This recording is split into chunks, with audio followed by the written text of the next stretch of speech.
Profesor,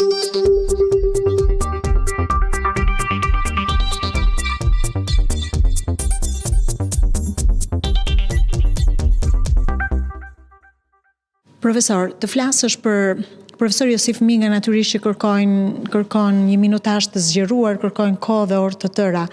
Sa kohë në fakt ka që ju njiheni me të? Një kohë shumë e gjatë.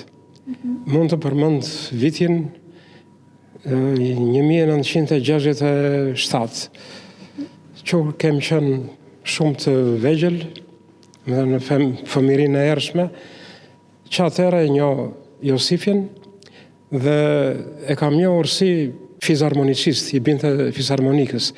Në ato aktivitetet që kryente rinia në atë kohë, kemi qenë këto kampet verore në Voskopoj, dhe më ka lënë mbrezat pashlyeshme që në atë kohë.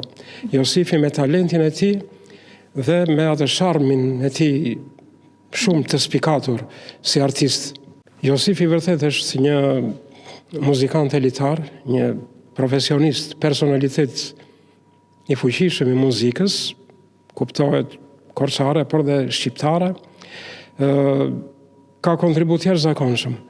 Mendoj se nuk ka lënë fushë të muzikës pa lëvruar. Nga operat, nga muzika simfonike, nga koncertet e arqeve, nga përpunimet e folkut dhe të muzikët të trevave të ndryshme të rajonit tonë, muzika e lehtë që ka qenë, si thuash, pjesa më kulmore e krijimtarisë Josifit, dhe shumë aktivitetet të tjera. Kjo e bën që ai të jetë një personalitet i padiskutueshëm, një mjeshtër i vërtet i fushës së kulturës muzikore. Për te i misisë tuaj të hershme, po edhe njohjes sigurisht si artist, ju ka lidhur fort të dyve edhe bota akademike. Çfarë do të veçonit pikërisht në cilësitë e tij si mësimdhënës në universitet? Sigurisht edhe kjo është një përmasë tjetër e personalitetit Josifit. Dua të them që edhe në këtë dimension ai është i kompletuar. Është një nga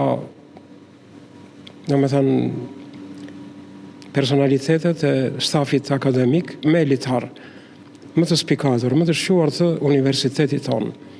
E them këtë sepse kam patur rastin të punoj me Josifin në kohë të vështira, atëherë kur vërtet kërkoheshin transformimet thella në universitetet, në universitetin tonë, në kohën e tranzicionit të vështirë që u krye, dhe i ka qenë ndër të parët dhe në pararojë të tërë zhvillimeve progresiste europianizuese të universitetit tonë. Si pedagog pastaj ka spikatur shumë në planin e mësimdhënies, ishte shumë vizionar në konceptimin e programeve të studimit, të lëndëve që duheshin futur në fushën sidomos në fushën e shkencave të edukimit, u futi edukimin muzikor, por edhe në fushat e tjera, në formimin e studentëve, sidomos në fushën e filozofisë, sociologjisë, ku u angazhua dhe me filozofinë e artit. Ai, domethënë që dallonte në këtë aspekt, ishte fryma e fuqishme si artist, fryma e krijimit. Ka kërkuar gjithmonë terren, gjithmonë të ndërtojë një projekt të ri me studentët. Më ka bërë përshtypje mënyra se si ai mobilizohej për të bërë mësimin deri në detaj. Domethënë i kuronte të tërë elementet e të dhënit të mësimit. I jepte shumë rëndësi dhe kujdes ilustrimit. Ilustrimit i ideve, përdorte, domethënë, me shumë mundim dhe sakrifisa tërë arsenalin didaktik që duheshe përdorur, që nga instrumentat muzikor, majtofonët, videot, domethënë përgatiste materiale të tilla të kryeveprave të artit botëror dhe i shpalos atje hapte një problematikë diskutimi për sa i takon studentëve të kishin një mjedis të lirë për të diskutuar, për të shprehur mendimet, opinionet, kritikat e tyre, pra kultivonte edhe mendimin kritik tek studentët, me qëllim që ata të formoheshin vërtet si profesionistë të devotshëm të fushës së tyre. Duke njohur dimensionet e profesor Josifit, sa besoni se ai do të vazhdojë të sjellë risi në fushën e muzikës për këtë qytet, po dhe më gjerë? Patjetër, Josifi është në kulmin e veprimtarisë të tij, në kulmin e krijimtarisë të tij, sidomos në fushën e akademizmit. Ai i ka arritur të gjitha standardet maksimale të kualifikimit. Josifi sot mban titujt e lartë të karrierës akademike.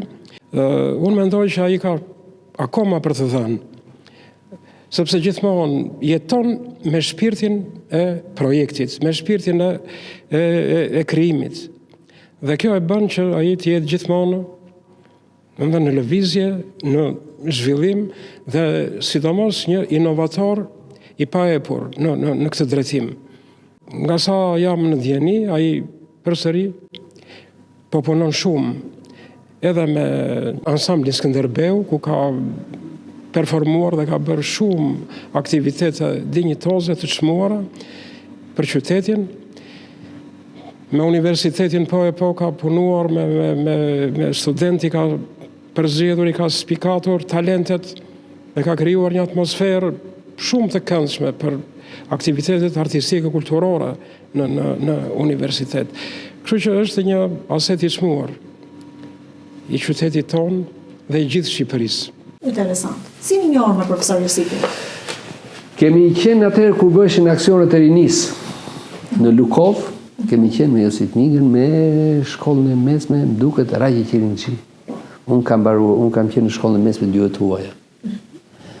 Dhe hapnin taracat andej dhe ishte një kohë shumë e bukur, kohë e rinisë. Dhe na ka lidhur më tepër pastaj edhe një incident që ka ndodhur në atë kohë. Një shoqe klasës time, Lida, humbi jetën në det, i pushoi zemra, ishte në vitin e 2 gjimnaz. Dhe atëherë, me qenë se një koçare kishte edhe vëllezërit dhe motrat që ishin ardhur nga shkolla e mesme të Korçës, atëherë Josifi bëri një këngë për të. Tu u lidhëm shumë. Pastaj Josifi, nga ana tjetër, ishte një personalitet i njohur për ne. Ishte kompozitori më i ri i festivaleve shqiptare në moshën 19 vjeçare. Dhe atëherë ne u lidhëm me Josifin, her pas here takonim dhe bisedonim kështu. Pastaj vajte jemi në Kosovë, vendosi një parametër tjetër këtyre marrëdhënieve që dim dhe te Korça, i dashuruar me Korçën, me çdo gjë. Dhe kemi biseduar çfarë mund bëhet. Dhe kemi bërë disa gjëra të bukura. E filluam fillim fare me një aktivitet shumë interesant, me mbretëreshën e serenadës koçare Spanja Pipa. Spanja Pipa. Dhe kemi bërë 2 koncerte në kohë të ndryshme, një në Prishtinë dhe një në Gjakov. Gjakova është Si janë pritur këto koncerte? në mënyrë të jashtëzakonshme, me habi shumë të madhe. Dhe është dhënë lajmi i saj, kronikat për këtë, në gjitha televizionet. Në gjitha televizionet kosovare. Në gjitha. Dhe ka bërë një hond shumë të jashtëzakonshme. Më bëri mikeshe me Spanjë dhe sa herë që vi në Korçë e takoj e bëj. Dhe përshëndes nga studia juaj, një zonjë, domethënë me një shpirt shumë të madh. Një zonjë fisnike që sigurisht ka bërë. Dhe pastaj gjithmonë kur e takojmë, domethënë flasim çerekore dhe çerekore këndon. Kjo ishte. Pastaj me Josifin kemi bërë një aktivitet shumë të bukur për sa i përket për Azdrenin, për kujtimin e Azdrenin, 150 vjetorin e Azdrenin. Ku është profesor Minga është suksesi. Unë kam bërë pak, por profesor Minga ka fituar respektin e konsideratën edhe shumë krijuesve në Kosovë. Të gjithë flasin me një respekt shumë të madh. Po vinte ju flet Azdreni, është një aktivitet që është shpritur në Kosovë në mënyrë më të jashtëzakonshme. Profesor Xhep Qosja ka qenë në vitin 1972, ka majtë një kumtesë me rastin 100 vjetorit në Prishtinë. Dhe me rastin 150 vjetorit, po ky majti një kumtesë që majti në Prishtinë dhe një aktivitet shumë i madh që u ndoq nga të gjithë mediat e Kosovës, nga gjithë klasa politike, dhe patëm rastin pastaj ta bëjmë edhe në Korçë, në Pallatin e Kulturës tu, që pati edhe këtu një onë shumë madhe. Por ajo që më bëri përshtypje është që profesor Minga është një personazh që ka njohje, ka reputacion të jashtëzakonshëm.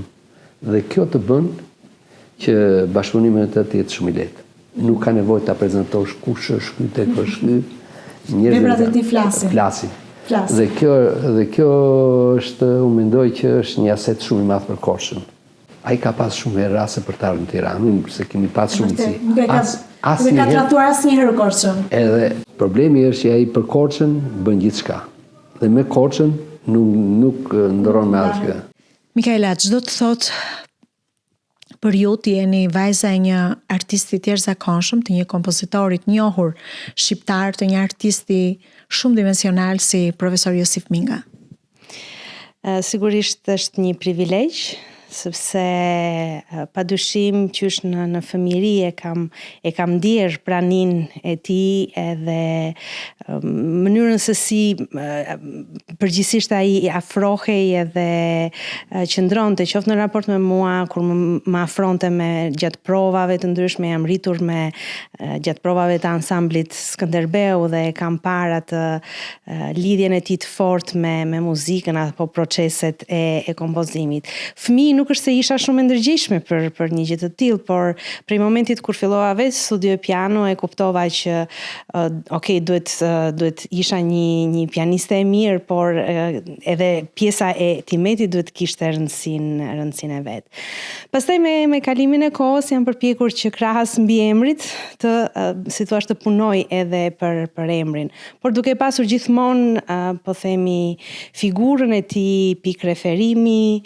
Ai është në mënyrë të vazhdueshme një këshillues i imi, njëri me të cilin flasim për çështje të ndryshme të muzikës që sigurisht na lidhin, por që padyshim njohjet e tij janë shumë herë më të mëdha dhe më të thella se sa të mia, kështu që ai ka qenë vazhdimisht një frymëzim dhe një ndihmës për mua. Unë doja që të studioja letërsi, në fakt. Edhe komenti ti në atë moment kur unë ja komunikova këtë vendim ishte që po mirë do të hedhësh komplet do t'i harosh, do më thënë 12 vjetë studimi muzikë që me të vërtet më vinte keq. Kështu që sugjerimi ishte që të studioja muzikologji, në atë kohë nuk është se e dija fort mirë se çfarë nënkuptonte si deg, por pikërisht kjo dashuri për muzikën që edhe ai vetë ma kishte mbrojtur, ishte e tillë që më bëri të vendos për muzikologjin. Por më duhet të them edhe diçka tjetër që nga një anë është kjo pjesa e prindit, prindërore, do më thënë pjesa afektive, por nga ana tjetër është edhe pjesa e punës. Unë kam qenë shpeshherë edhe pjesë e projekteve dhe punëve të tij dhe këtu gjërat ndahen sepse në këtë drejtim ai është jashtëzakonisht rigoroz edhe i rrept kur vjen puna tek pjesa e profesionit. Gjë që jam mësuar gradualisht ta respektoj, jo duke parë atë marrëdhënien babë bi, por duke parë një marrëdhënie profesionistësh që duhet të ndjekin ato rregulla dhe disiplinën e vet. Në bashkëpunimet që keni pasur mes me njëri tjetrin, këtë do të veçoje si më të rëndësishmin? Unë të paktën kujtoj një nga sukseset e jashtëzakonshme të të dyve, puna që ju keni bërë me artisten Spanja Pipa, apo do të veçoni diçka në këtë rrugëtim të përbashkët? Për mua të gjitha janë të veçanta dhe çdo herë që më jepet mundësia ose më saktë ai më fton të jem pjesë e punëve të tij, është një sfidë dhe një eksperiencë shumë e vlefshme për mua. Padyshim që do veçoja si fillim punën me Spanja Pipën për këngën Korçare, por edhe punën me këngën Arumune të Drenovës, që ajo është tamam një punë që e kemi bërë vetëm ne të dy, si thuash, edhe të dyja këto kanë qenë shumë të veçanta për mua dhe më kanë mësuar shumë. Veçanërisht do t'i çmoja faktin që asnjëherë nuk pranon të bëj kompromis me profesionin e vet dhe në çdo aktivitet apo punë kompozicionale, ai qëndron besnik atyre, po themi, parimeve të një profesionisti. Edhe atëherë për shembull kur mund të ketë të bëj jo gjithmonë me muzikant që kanë një formim sistematik muzikor me shkollë të larta, ai prap jep e merr në mënyrë që çdo gjë të jetë në vendin e dur. Dhe ky lloj sistematizmi, ky lloj qasjeje që ai ka është një nga gjërat që unë do t'i çmoja më shumë. Do veçoja edhe pjesën e bashkëpunimit, domethënë gjithmonë mënyra se si ai zgjedh që të përfshijë artistët dhe t'ju jap vlerësimin e dur, por gjithmonë duke dhënë e marrë, domethënë kjo marrëdhënie që ai krijon me muzikantët gjatë procesit të punës është gjithashtu shumë me vlerë për mendimin tim. Ngela, këtë do të veçoj nga pjesët e kompozuara nga profesori veçanërisht të vitet e fundit. Ka disa pjesë me cilat ai ka punuar dhe ndoshta disa i takojnë edhe ngjarjeve të rëndësishme të luftës dytë botërore, por ju vetë këtë do të veçonit nga këto themi momentet e fundit punës së tij. Është padyshim Requiemi që ai ka shkruar për masakrën e Borovës dhe një sër koralesh a capella që ai ka rreth 10 vjet që punon në këtë zhanër dhe janë disa materiale jashtëzakonisht interesante për mendimin tim. Kjo pjesa me vokalin vlen të veçohet tek krijimtaria e tij, sepse ai jep e merr në përmasa të ndryshme, qoftë me pjesën e tradicionales, qoftë me pjesën e muzikës qytetare, qoftë edhe me vokalin e kultivuar, le të themi, operistik dhe në të gjitha rastet gjen ekuilibrat e dur, domethënë edhe të dallimit të njerëz nga tjetra, por edhe të përbashkimit të tyre. Dhe ansambli vokal, kori, është një nga formatet më interesant në këtë drejtim që ai ka lëvruar. Është një baba shumë i përkushtuar, i dhemshur, i papërtuar, asnjëherë në këtë drejtim dhe që gjithmonë edhe në ato momentet si thua më të errta apo më të vështira do ta gjej një fjalë të mirë për të dhënë forcë edhe për të nxitur të ecësh përpara. Dua ta përshëndes profesor Josif Mingën me 4 vargje. Më lejoni që t'i them? Patjetër. Ti ke embër, po ke embër. Je njeri si çdo njeri. Po për ne rua në zemër, më të mirën mirësi. Unë kam qenë këngëtare në estradë. Atëre këndoni, ju e dini, ishte koha më tëra këngë, dhe kështu që nuk lidesh ato të me Josifin, se ndryshe qenë kompozim atëre dhe ndryshe janë sot edhe ditët e sotme. Por rastësia, unë kam qenë jashtë shtetit, kur na erdhi një berë Spanja të vish, edhe vajta. Unë mblodhëm, erdhëm Korçë, unë mblodhëm në një lokal, po këndonim tërë këngëtarët u mlodhëm, nuk e morru vesh përse që kjo këngë dhe përse kështu. Po këndonim për qefi donë. Kur je me pare dhe me qef këndor shumë mirë. Kur vi në shtëpi bje telefoni, Spanja të vish në shtëpi, u tremba. Thashëm, po përse, thashëm, më thotë, vete në shtëpi atje, më thotë, Sifi të prezentoj, thotë, profesori ka erdhur nga Italia, Nikolaj Këshemni. Në këngët që kënduan, dole zëri, mi mirë, i veçantë, për këngët e serenatës. Dhe kështu që unë vajta punova, por këtë e bëri Mihaela. Mihaela mbrojti diplomën në Milano. Mihaele punovi ka që shumë me mua, me këngët time, shkoj në 3 shtëpi që njëjti kompozitorët që janë të vjetra, të kanë vdekur të gjitha.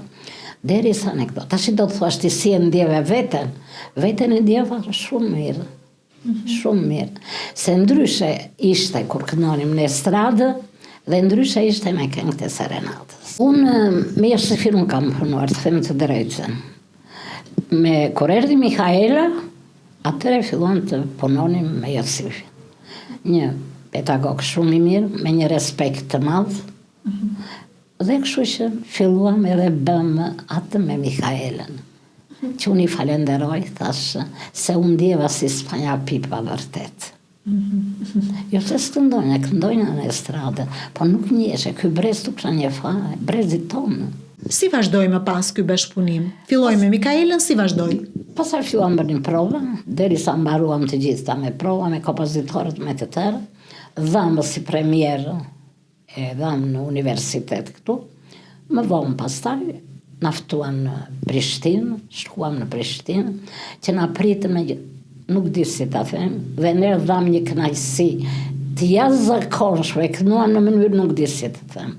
Pastaj erdhi puna, shkuam në Milano. E di ç'më bëri në Milano për shtypje. Vetëm për universitetet që këndonim dhe banin. Pse qanin nxënësit? Nuk e kuptova dot. Edhe pyeta profesorin atë italiani, thash, pse qajnë?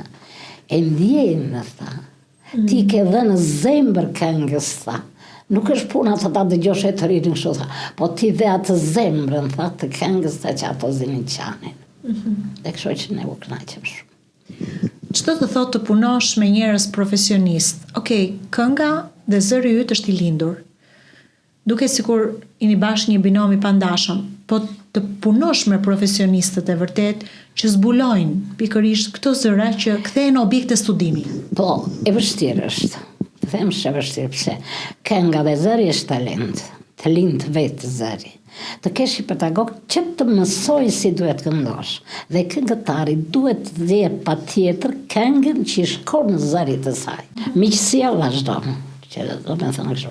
Por unë po të doj Sifi të bëjtoj një program tjetër. Mikaela me dëshirë mund të këndoj. Je gatshme? E gatshme, jam.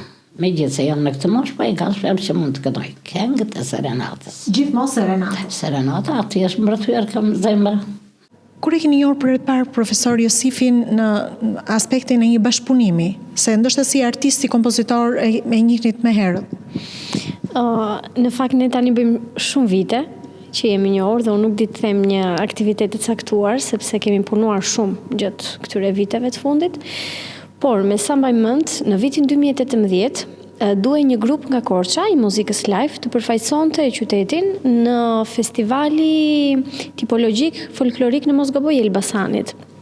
Dhe bashkëpunimi parë me sa më mend ka qenë ky në vitin 2018, sepse grupi me cilin unë performoj live do të shkonte të përfaqësonte qytetin dhe ai kolazh 15 minutësh që ishte për qytetin e Korçës ishte përpunuar nga profesor Josifi dhe atje ishte kontaktimi i parë me profesorin, fatmirësisht.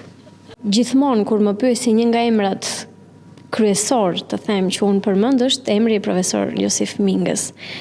Sepse kur krijon marrëdhënie profesionale me figura të tilla, vetvetiu në mënyrë automatike ti rritesh edhe humanisht, edhe personalisht përveç se profesionalisht.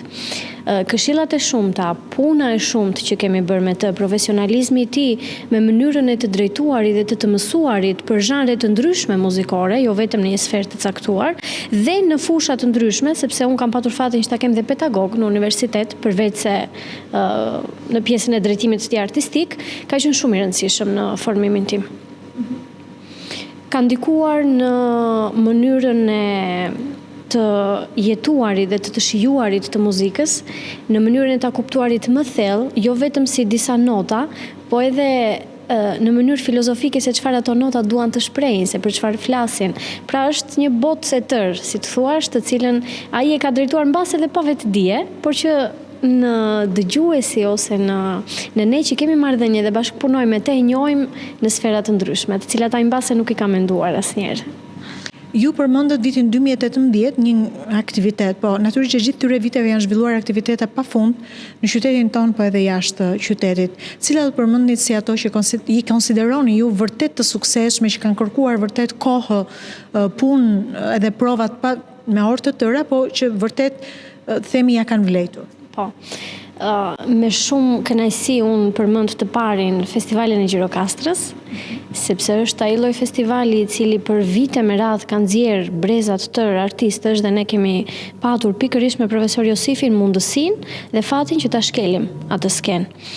Kishte nevojë për prova, kishte nevojë për kohën e vet, sepse Korça gjithmonë ka patur përfaqësime dinjitoze në aktivitete të tilla. Normalisht të kesh drejtues dhe profesor të tillë vetvetiu të imponon një lloj përgatitje ndryshe nga të tjerat. Mund të përmend festivalin e Serenatës që bëm tani së fundmi. Prova të shumta dhe ajo urojmë që të kthehet në një traditë në qytetin e Korçës. Përmend përkujtimoren e Borovës, e cila kishte një vlerë edhe emocionale përveç se artistike të madhe, sepse ai ishte i lidhur familjarisht me atë çështje. Përmend gjithashtu dhe ansamblin, festivalin 50 vjetorin e ansamblit, shumë i rëndësishëm. Janë eksperjenca dhe përvoja që jo vetëm na rritin profesionalisht, por na bëjnë edhe të mësojmë më shumë edhe të kuptojmë më shumë nga bota e artit dhe jo vetëm. Ka vërtet një lloj ndjeshmërie, një lloj zjuarësie në krijimtarinë e tij, e cila i tërheq vetvetiu dëgjuesin. Veçoj këngën e kompozuar nga profesori për Afrodita Zonjën, Desha të roja në vetmi. Një lloj ndjeshmërie, ajo këngë, një kompozim të cilin ne e bëm tani së fundmi në festivalin e Serenatës dhe ai kishte bërë një kombinim zërash, një melodi, një muzikë parafërsisht si tango, ishte shumë shumë e bukur.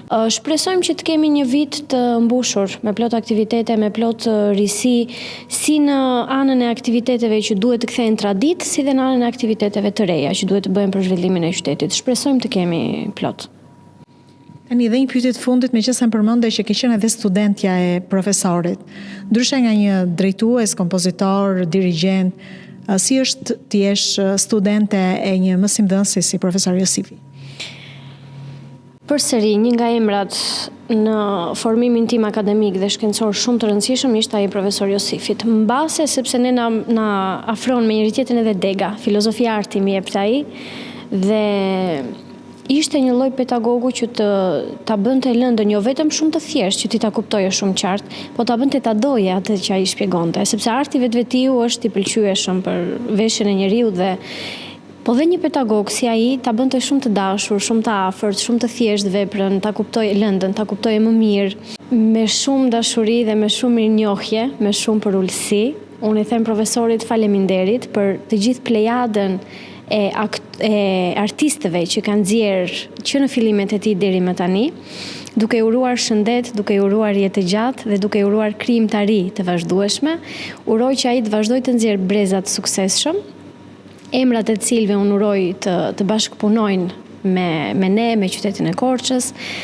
Uroj që krijimtaria e tij mos mbarojë kurrë, të jetë një nga emrat më të dëgjuar dhe më të lakuar të muzikës dhe të artit korçar dhe jo vetëm, dhe uroj që të kemi bashkëpunime të vazhdueshme dhe duke uruar shëndet, me kënaqësi them se unë jam një nga elementet ose një nga artistët e rinj të nxjerrë nga ai.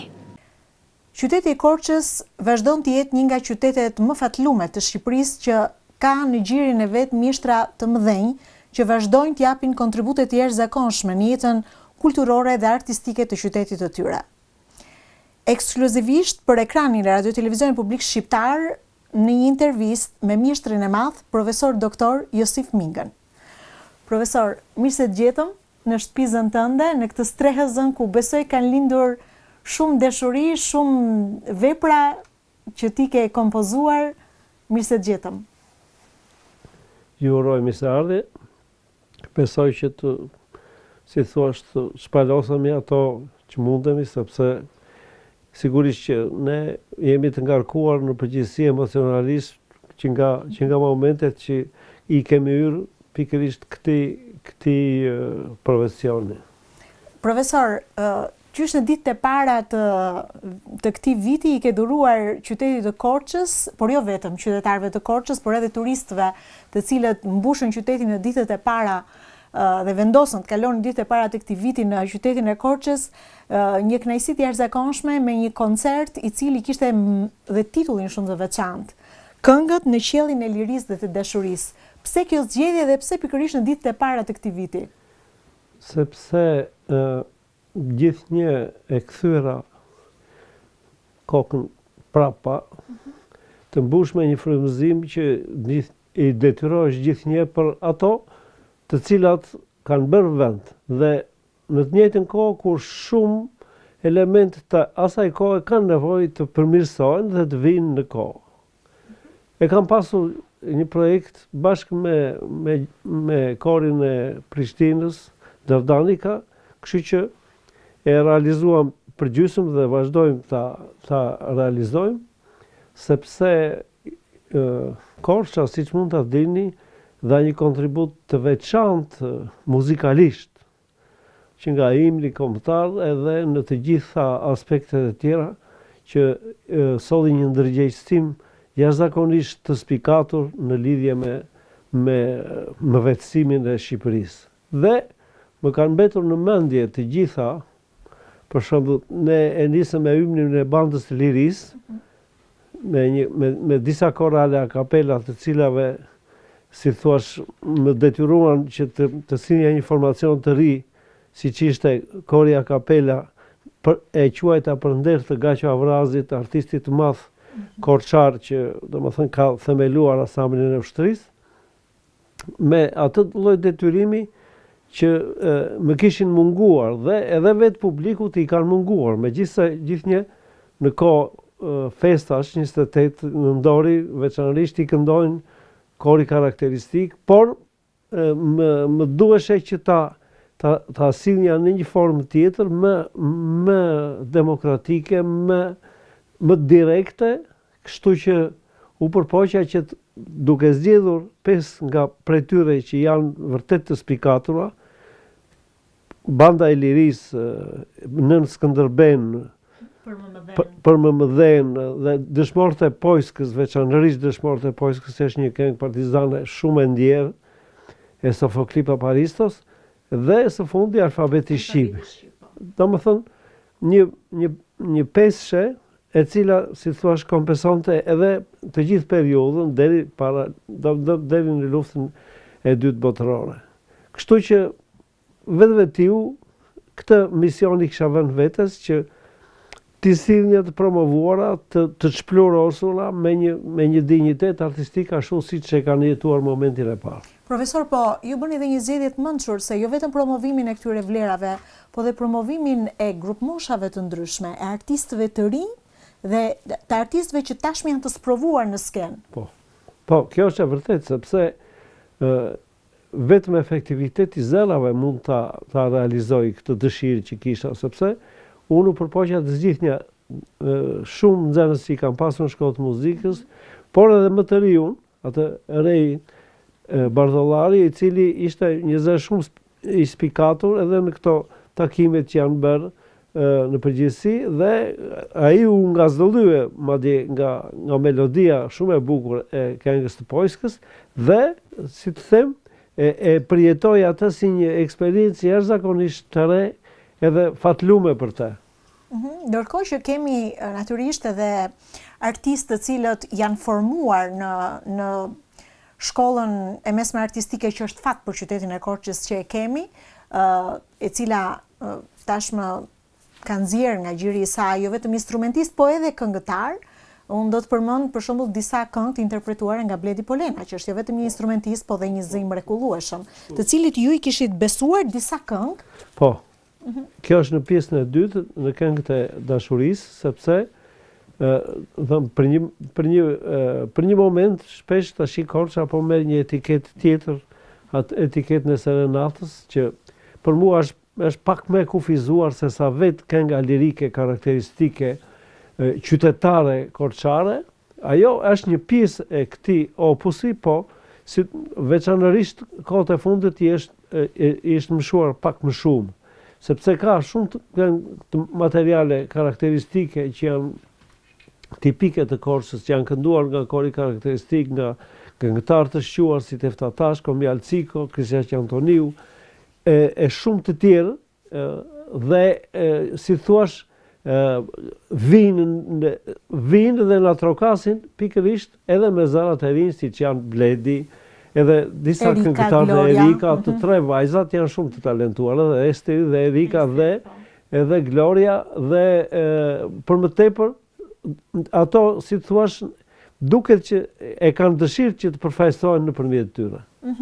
Ndërkohë, ndoshta kjo për këtë arsye dhe vetë justifikon titullin gjithë ky event artistik, pra këngët në qiellin e lirisë dhe atë të dashurisë. Nuk kishin si të mungonin edhe këngët e dashurisë. Profesor, sa ndikon fakti që qyteti i Korçës vazhdon të investojë për të rinjtë në qoftë tek instrumentat, qoftë edhe tek zërat e tyre? Sa me fat mund ta quajmë veten që kemi në qytetin ton një shkollë artistike tek e cila ju prej vitesh me radhë keni dhënë kontribut? Po. Si mos i mdhënës?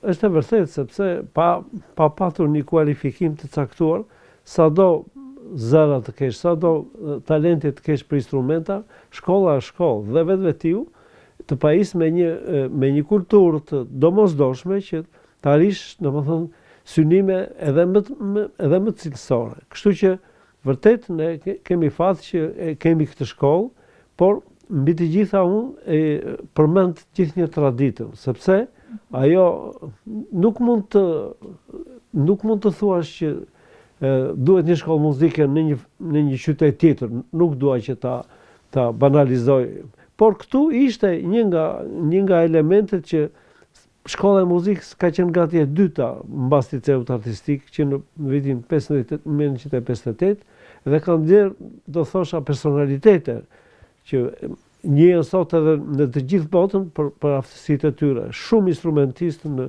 që janë duke debutuar nëpër skenat të huaja që nga Amerika në të 5 kontinentet.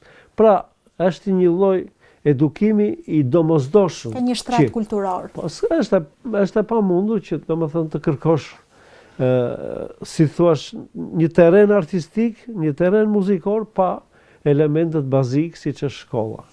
Ndërkohë, ditët e fundit ka një përpjekje për të ringritur koret e shkollave. Si shihni këtë iniciativë? Ja, zakonisht e bukur. Bile madje nga që unë nisa po flisnja për projekte që kemi pasur dhe me Prishtinën, Don Ramadani, dirigjenti i korit Dardani, ka më ftoi një ditë në shkollën e fëmijëve të tij, diku klase 3, klase 4, dhe më befasuan sepse këndoni me 2-3 zëra shumë bukur, të edukuar. Edhe më kujton mua Sami Bujarin, të gjithë ata, të gjithë prodhimet i kemi pasur nga fëmijët.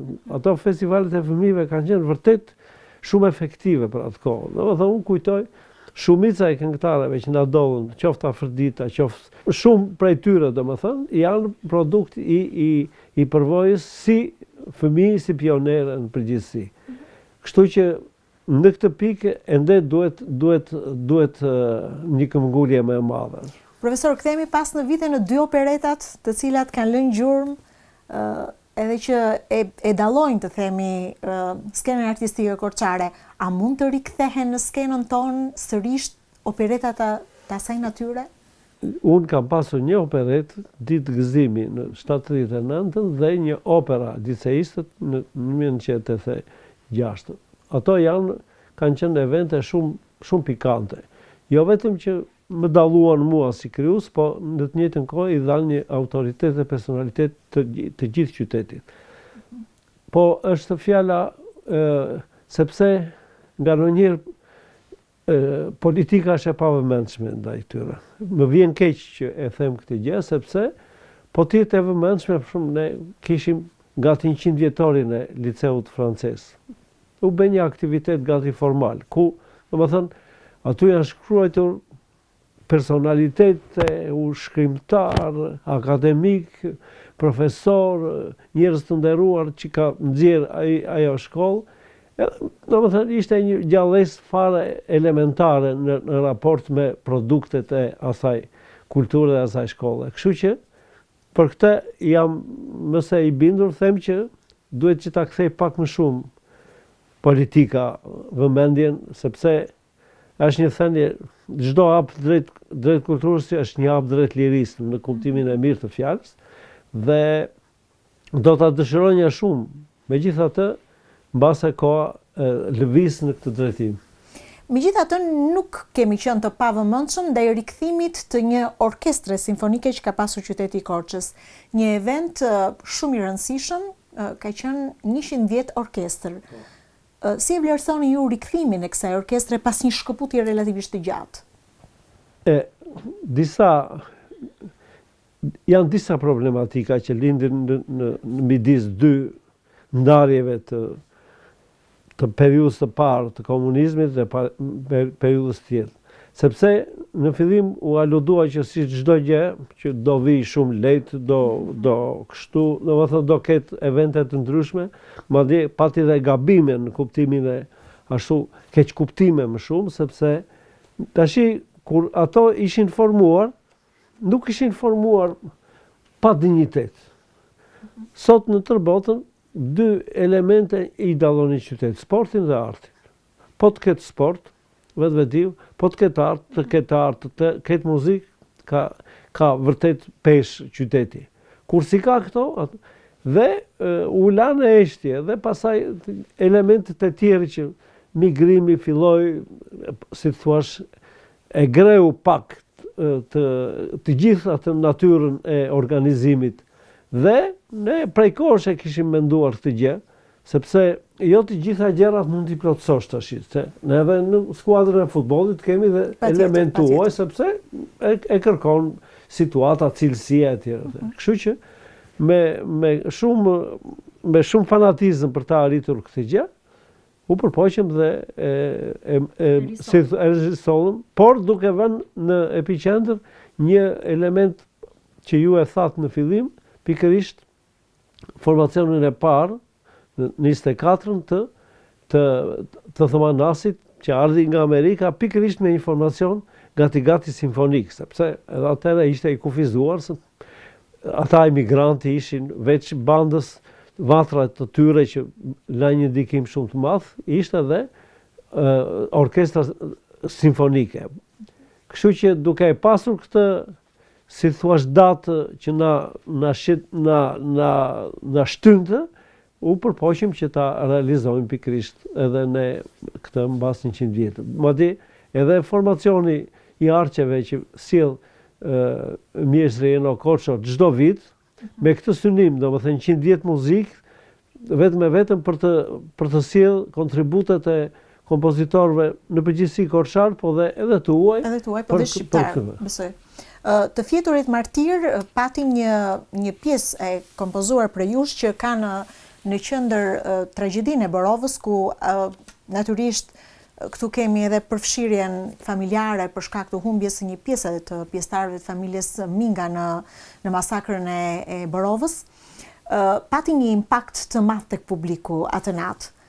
Mund të flasim pak kur lindi ideja për ta krijuar këtë pjesë, edhe aq më tepër për të vendosur për ta bërë pjesë të këtij koncerti në 100 vjetorin e Orkestrës Simfonike. Po, ka disa lloj pikash që mua, si thuash, e para njëri është përkushtimi familjar, sepse unë atje kam humbur 5 antar të familjes dhe vetvetiu sido që të rikthehet jeta, historia të çon patjetër. Edhe kisha një detyrim shpirtëror. Por nga ana tjetër është një material shumë i bukur i shkruar prej Sotit Cacit, kënga e drithruar. Edhe gjithnjëherë duke vënë atë në qendër, u përpoqja që të krijoj një rekuem me Të Fjeturit Martir, sepse ata e mbyllën gojën, por ishte puna që domethënë nuk mund të kalonte në eshtje ajo gjarje. Kështu që unë kisha kohë që desha të arrija, dhe u përpoqja që ta realizoj.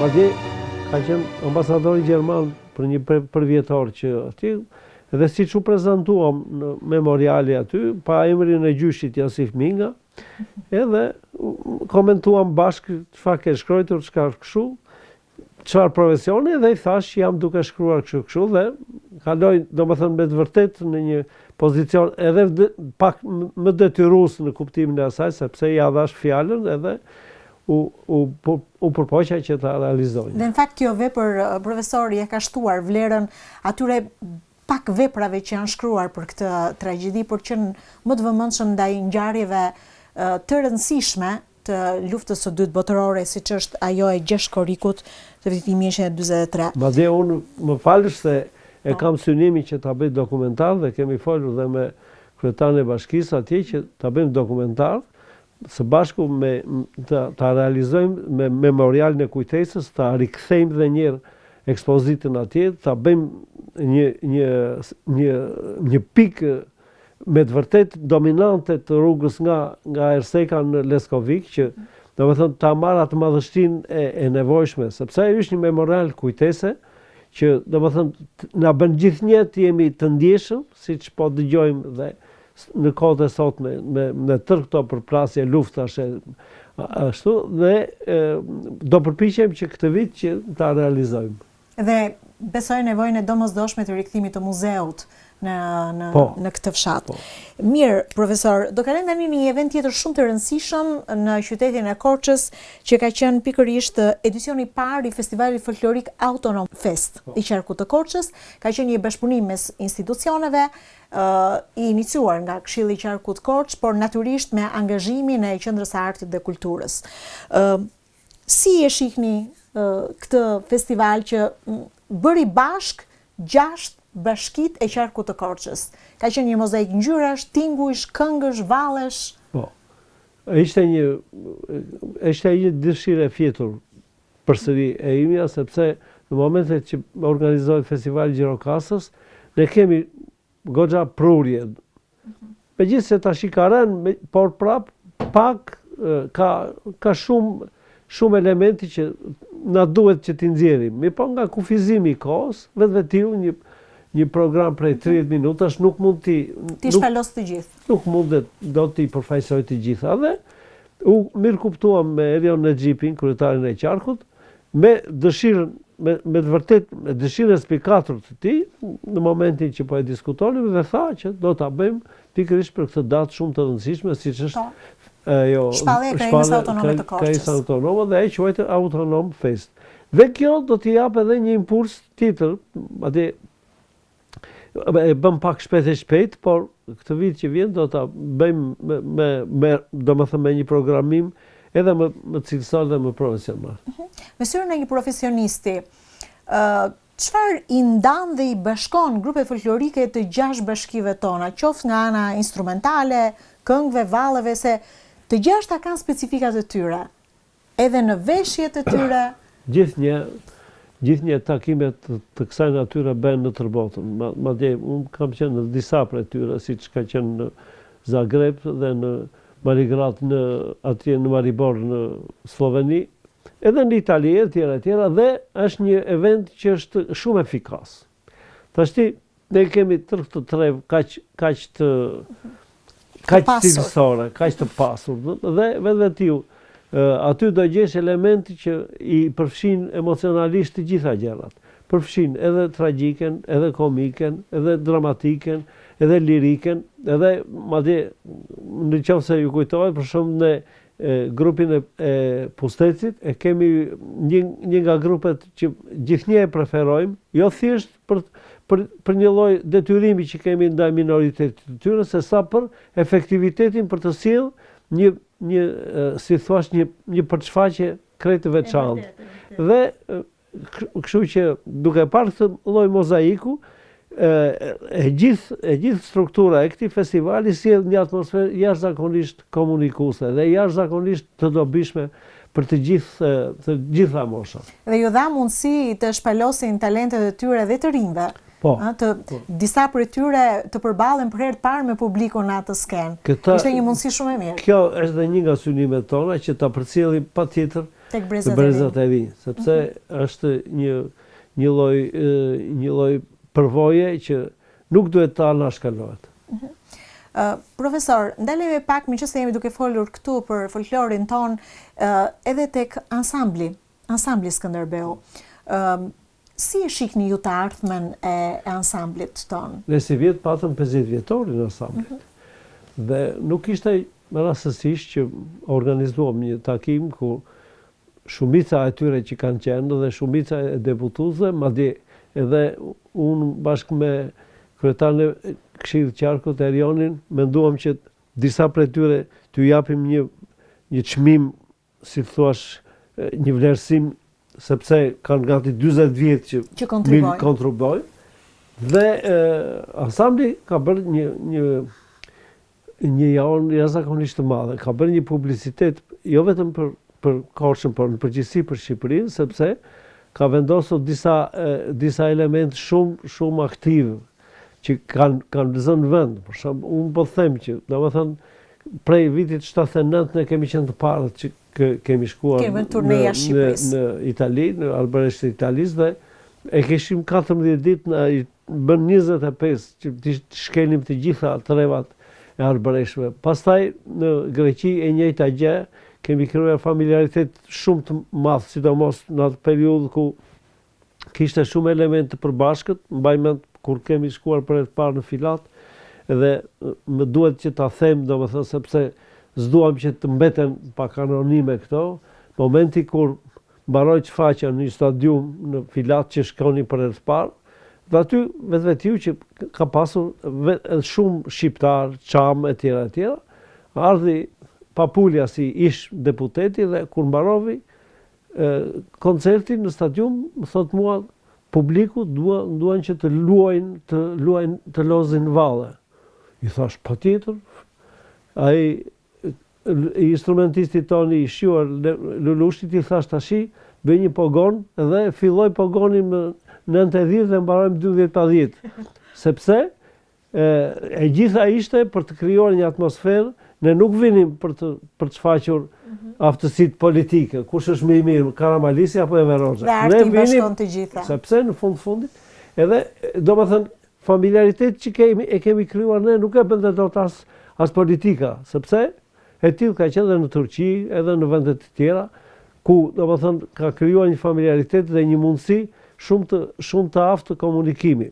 Po them shpirtëror, se ekonomik dhe politik ne nuk marrin përsipër. Ju besoni se pavarësisht sfidave me cilat përballet e gjithë bota, ansambli do të dalë të ketë trashëgimtar të denj? Sigur, nuk ka, thash, po e them, janë disa emblema të cilat janë disa, si thesh, brande, të cilat e nderojnë ose e turprojnë një qytet. Tashti, ne po themi vetëm për faqësuesit tanë.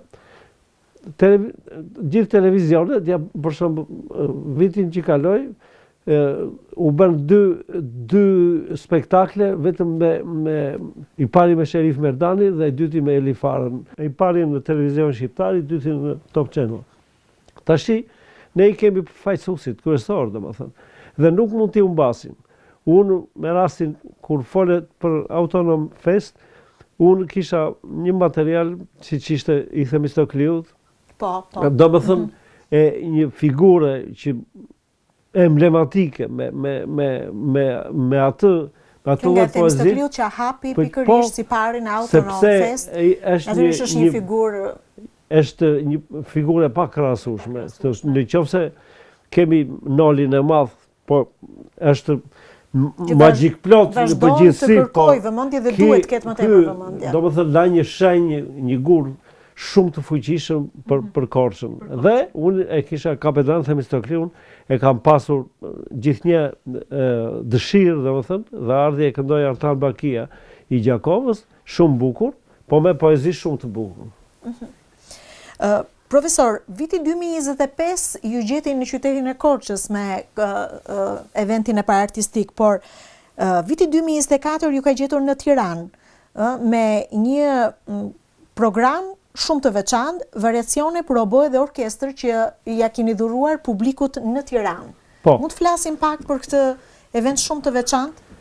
Në 12 janar të vitit që kaloi, në sezonin e hapjes të sezonit të hapjes të shfaqjeve të orkestrës të radio televizionit shqiptar, u rishfaq dhe njerë u publikua vepra ime për tema me variacione për oboe dhe orkestrë, të e luajtur nga prima i orkestrës të Milanos, Fabien Thaun. Profesor, pse thoni uri shfaq, do thot për herë të parë është vënë në skenë? Jo.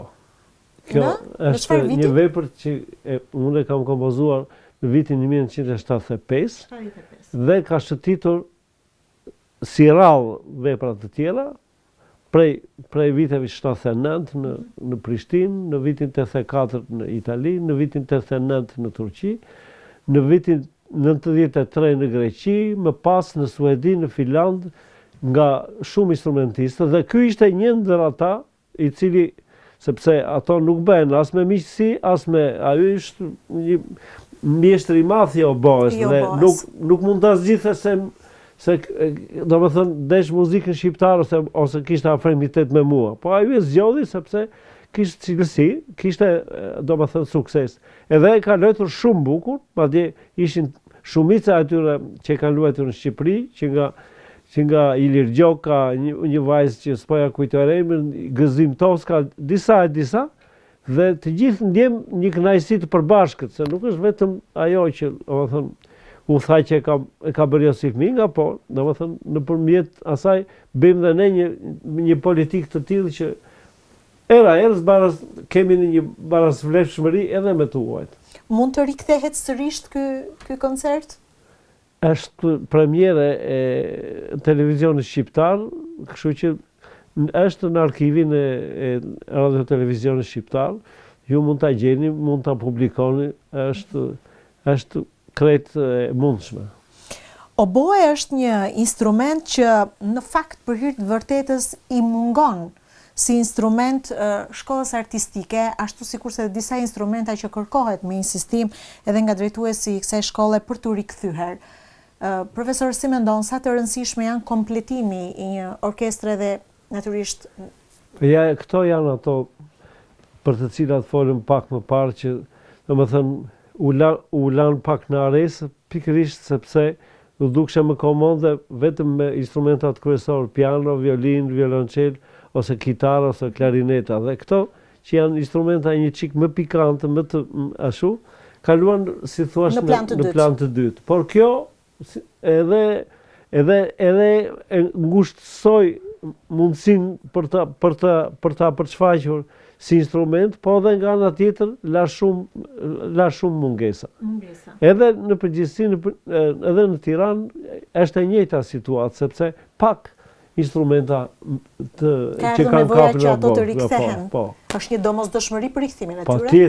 Patjetër. Siç janë në tërë botën instrumenta, sidomos ne tash së fundi janë dy vajza shumë talentuara që nuk më kujtoj termin, që me të vërtet domethënë kanë luajtur, edhe të dy e kanë luajtur këtë vepër, po edhe mua më ka bërë përshtypje, të më falni se emrat nuk ja u kujtoj për momentin, por domethënë është shumë rast i mirë që të manifestohen pikërisht edhe elementi i femër në orkestër. Profesor, si do t'jetë vimësia e jetës veprimtarisë tuaj artistike gjatë vitit 2025? Cilat janë projektet e ardhshme? Po, faktikisht unë kam disa lloj punësh në përduar, e them këtë që për t'i paraprirë asaj që çka do ndodhë, sepse në projektet tona artistike shpesh dalin dhe elementet që e kam në plan që ta ribej dhe njerë programin për Asdrenin me qytetin vjetorin që bëra me Prishtinën dhe sollën me këtu. Dua ta bëj komplet si një spektakël televiziv. Madje disa herë kemi folur edhe me drejtuesit e Radio Televizionit shqiptar dhe shpresoj që ta realizoj. Pastaj më tutje janë disa, dua të bëj dhe të Borovës që thash, të Fjeturit Martir, ta kompletojmë si dokumentar e tjera. Janë dy eventet të tjera që lidhen me takimet e orkestrave të harqeve në Elbasan. Ja, është një event tjetër prapë me Prishtinën, me takimin e koreve.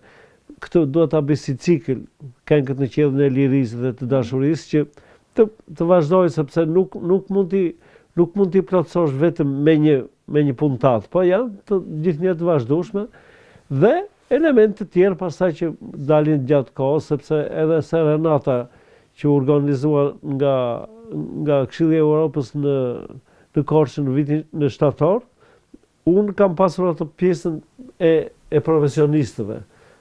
Kështu që edhe këtë vit e kemi në plan për të realizuar.